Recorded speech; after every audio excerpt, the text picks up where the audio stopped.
Ako si Kabesang Talis. Padre Florentino. Ako si Hermana Pecha. Ako si Padre Florentino. Ako si Carina Benedetta. Ako si Gertrude.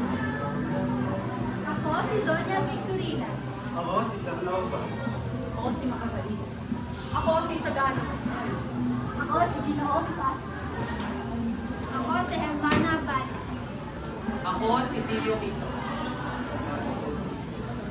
Ang bayan ko'y tanging ikaw, Pilipinas kong mahal, ang puso ko at buhay na sa iyo'y ibibigay, tungkulin ko'y gagampanan na lagi kang paglingkuran, ang laya mo'y babantayan, Pilipinas kong mahal. Ang bayan ko'y tanging ikaw, Pilipinas kong mahal, ang puso ko at buhay man sa iyo'y ibibigay, tungkulin ko'y gagampanan na lagi kang paglingkuran, ang laya mo'y babantayan, Pilipinas kong mahal. Ako si Delesporo Juan de Dios. O mas kilala nyo bilang si Kabesang Talis. Anak ni Selo de Dios, ama ni Lucia, Tano at Hugo. Kabesa de Barangay. Yan ang aking naging katungkulan dahil sa aking yaman. Akin ang lupang ito. Hindi ba't walang makipakitang papeles ang mga prailing iyan? Nasaan ang pruweba? Amin ang lupang ito. Hindi ako magbabayad ng buwis sa inyo. Ako si Florentino, ang amarini sa Gani. Tawagin niyo na lang ako Padre Florentino. Ako'y nagmula sa isang mayamang pamilya at patawarin ako ng Diyos, ngunit hindi ko talaga ginusto ang maglingkod sa simbahan. Kagustuhan ito sa akin ng aking ina. Siya ang may nais na maglingkod ako sa simbahan. Ang aking bayan, bakit? Bakit ganito? Ang mga pangarap, ang pag-asa, bakit nawawala na? Para saan pa lahat ng sakripisyo? Para saan pa lahat? O Diyos ko, Panginoon, gabayan niyo po kami. Santo Dios, Santo Fuerte, Santo Immortal, Febrano Señor de la Feste, Tito Tomas. Ako si Hermana Pecha. Kilala bilang isang mayaman at maselang babae. Pinaglilingkuran ako ng anak ni Kabesang Talis na si Huli. Oo, Huli! Nagawa mo na ba ang aking mga pinapagawa ay yung pagsasaulo ng dasal? Huli, Iha, alam mo, magdidilim na naman, hindi mo pa rin nagagawa yan. Dahil apakakupad mo. Kaya siguro, pinaparusahan ng Diyos sila, Kabesang Talis dahil hindi marunong magbasa at magdasal ang bata. Ako si Padre Florentino, isang mabuting pari na sumusuporta sa makamayang alay. Ngunit pinili ang mabuting paraan ng pagbabago. Diyos ko, kailan matatapos ang pagdurusa ito? Kailan magliliwanag ang pusong binulag ng kasamaan at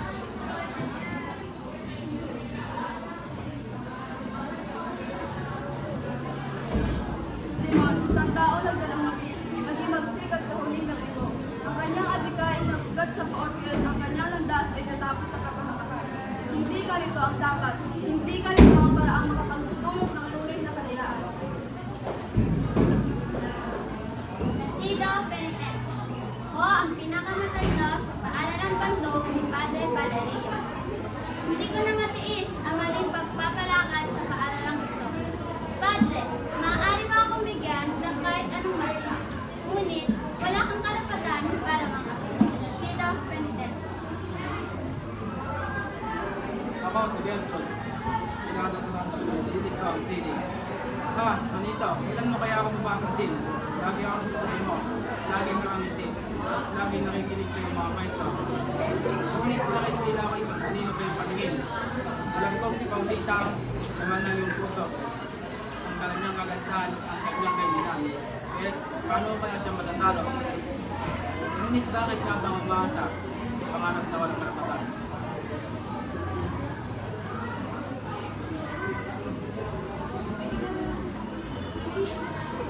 Ako si Doña Victorina de los Reyes de Espadaña. Asawa ko ni Don Tiburcio. Bata pa lamang ako ay marami nang nagagandahan at nagliligaw sa aking kagandahan. Ngunit, itinaboy ko sila. Kasi naman, bakit ako magpapakasal? Magpapakasal ka sa isang idyo? Hindi ito maaari. Bata pa lamang ako ay alam ko na sa Espanyol ako magpapakasal. At yun ang aking lingkod, na si Don Tiburcio de Espadaña. Oo, hindi siya ganun kayaman. At pinagpanggap ko nga lang siya bilang magpanggap ng isang doktor. Kaya ako'y kilala doon sa amin na may asawang Espanyol na doktor. Isang araw, napadaan kami sa bahay ng isang alkare. At nagkataon, andoon si Doña Consolacion. Bigla pa namang sumibangot at lumura sa harapan ko. Napakawalang modo, kay Herod. O ngayon, kanino kayo boboto? Kay Doña Consolacion? O sa akin? Ano? Kay Doña Consolacion? Sige, magsama kayong mga pangit at peke sa lupa. At kami lahat, magaganda ang pupunta sa langit. Doña O si Sandoval, hindi na natakot si Sandoval na hinarap ang aking pangalan aking sa kanyang misyon. Si Sandoval ay magbabago ng kanyang pagkatao upang makamit ng kanyang mga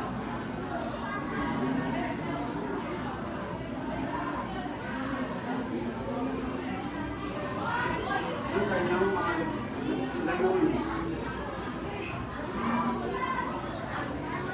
Ako si mga galit. Kilala ko sa aking galing sa pakikipagdiman. At kasabagan sa pag-aaral.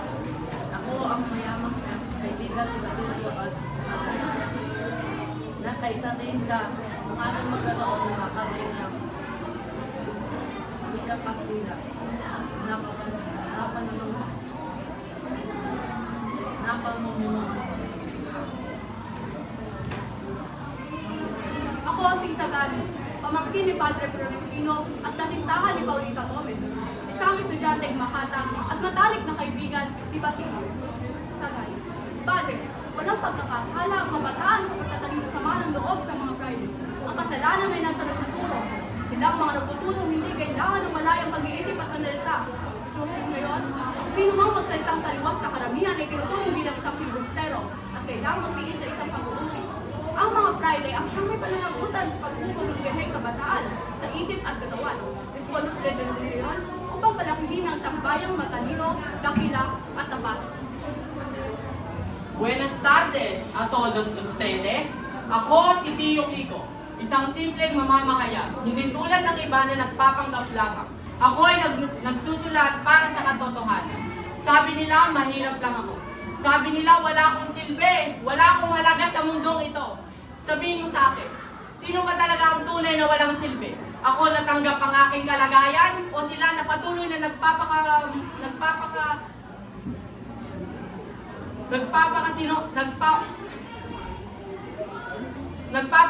sa kasinungalingan. Ako si Tio Kiko. Handa niyo ba akong pagsilbihan at pagkatiwalaan? Maraming salamat.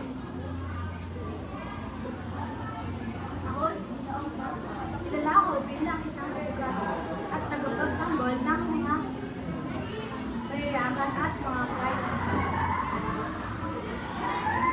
Tuwing sabi ng mga na nagsisilba sila ng mga hindi ko lamang magkakita ko ano nga ba ang pagkakabangan.